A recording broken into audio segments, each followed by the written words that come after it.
Mana perdagangan yang didorong oleh Anda atau disupport oleh pemerintah Aceh? Atau gubernur ngomong apa sih tentang perdagangan perindustrian Aceh? Tentang UMKM Aceh? Apa ide gubernurnya? Ada nggak? Nggak pernah kita dengar kok.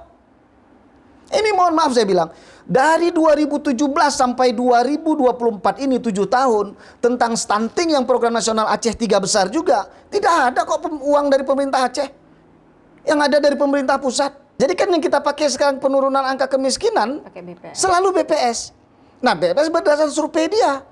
Kadang-kadang pemerintah Aceh nggak setuju, tapi data pemerintah Aceh nggak punya. Saya ingat dulu nih ketua Bapedanya ini, membagi pokir-pokir dewan. Gitu ya. Iya. Kita senang satu sisi, tapi dia berani nggak membagi pokir-pokir reguler, program-program dinas-dinas itu. Bagi juga dong.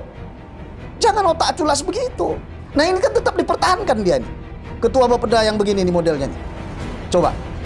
Ini kan penyakit di dalam pemerintahan Aceh.